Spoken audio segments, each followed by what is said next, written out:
Hello, my little stars and moons. I have a question. How quickly do you fill up your journals? And if you fill them up but it's not the end of the year yet, what do you do? Let me know in the comments. Hello and welcome to my dreamy little corner of the internet, or if you are a returning friend, welcome back. October is drawing to a close, and I realized that I only had a few pages left in my current journal, so it's time to set up a new journal starting in November. It happens that November is also my birthday month, so starting a new journal for the new year of my life felt really right. And since November is my birthday month, I decided to do a very self-indulgent theme that has nothing to do with the season whatsoever, other than it's my birthday and I wanted to decorate my birthday month with all my favorite things. I decided on a snippet of a pastel sky with a crescent moon in a fancy frame with clouds escaping from the borders of the frame, all done in my favorite color scheme of pastel blues and pinks with plenty of shimmer and sparkle. It also gave me a chance to use one of my new favorite fountain pen inks for the lettering, which is a pastel blue with pink shading and lots of shimmer. It's called Julio from Vinta inks, and I got a sample of it recently and fell in love.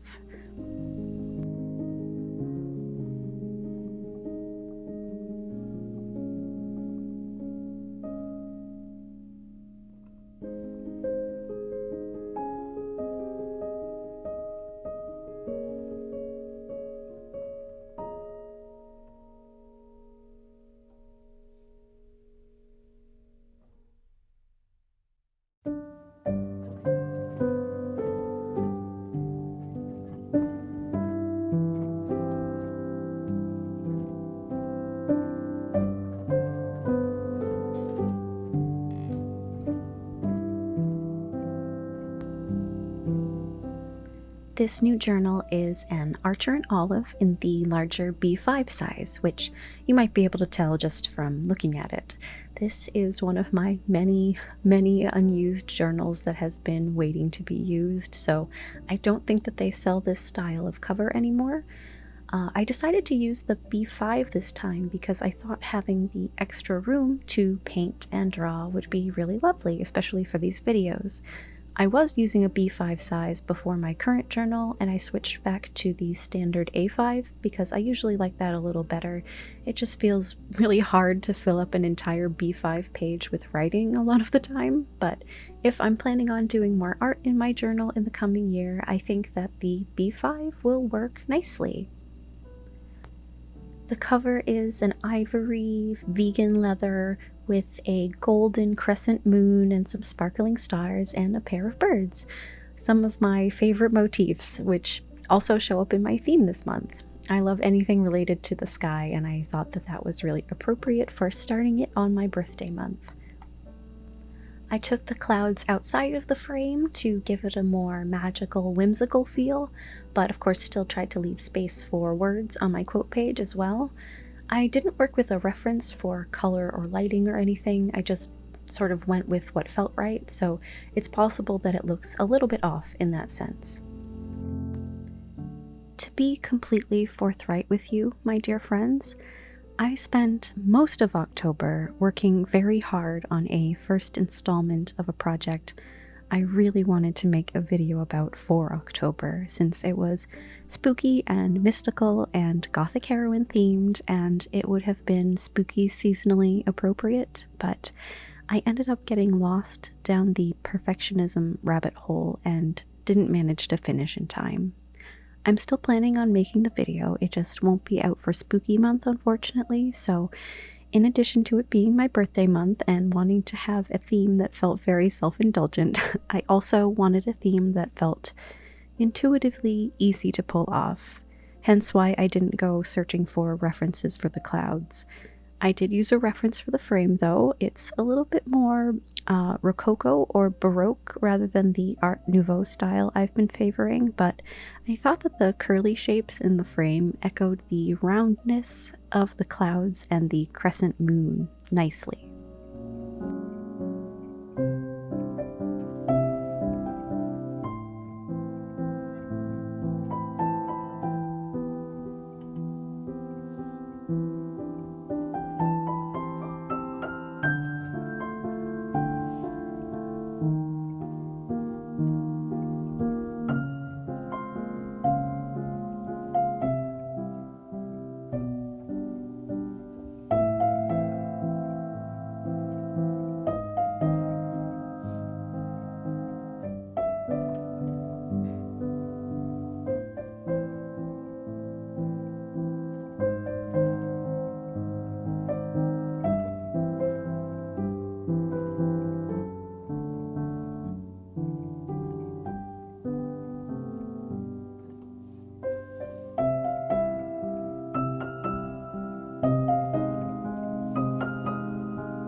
And here's the most recent installment of my trying to capture glitter and sparkle with my camera chronicles. You can see I used my phone's flashlight as a direct source of light and turned off the overhead lights to try and get a better sparkly effect.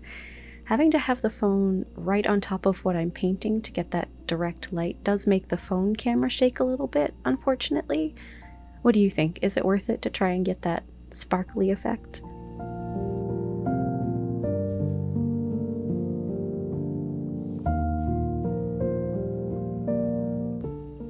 I used the gold sparkles for the frame and mixed in a little bit of a transparent burnt umber color in for the shading on the frame. I do think it made the sparkles less sparkly, but it also did give the sense of definition that I was looking for, so that worked out nicely.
Unfortunately, I had a really hard time getting the glitter in this ink to show up on camera.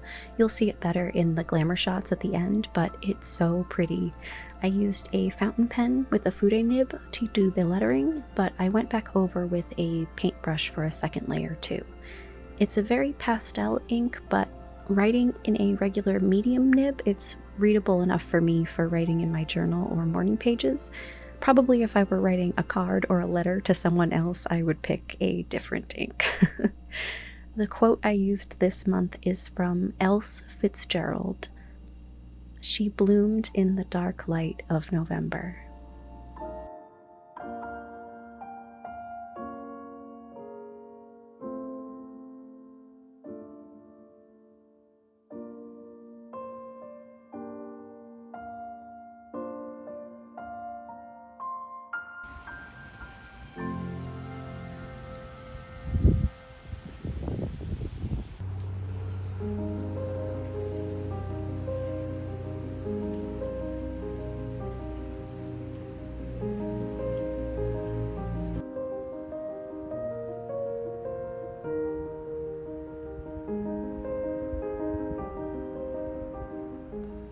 And here's my usual monthly setup, although I did do a little bit more embellishing and decor than usual since I had so much space. I came across a few pins by this person on Pinterest whose name I don't know how to pronounce, and I loved how they decorated their spreads with pastel colors but used a slightly darker color as outlines to define the edges of their doodles, so I took a little bit of inspiration from them. It looks like they also have a TikTok, so I will try to remember to link that in the description.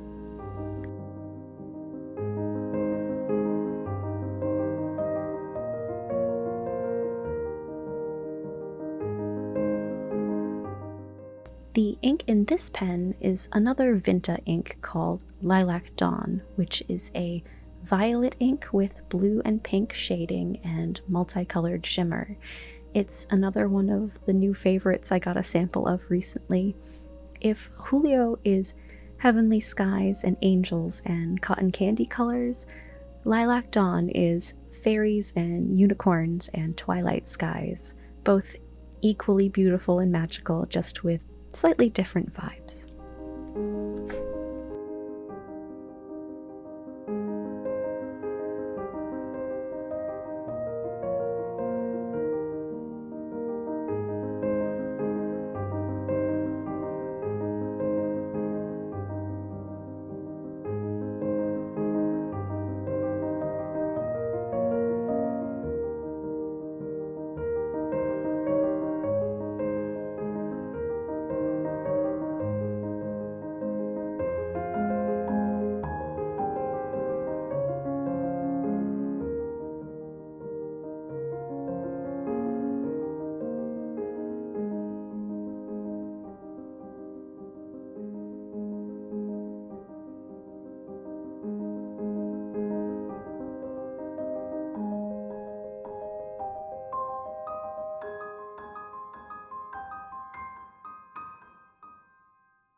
I did just a minor touch up on some of the clouds, and then of course it was sticker time. I went through my stash looking for things that matched the color scheme and also represented some of my favorite things, so lots of birds, some art supplies, clouds, and these cute bubbles that are just a little translucent so that you can layer them. I just wanted to use as many of my favorite stickers as possible to go with my self-indulgent birthday theme.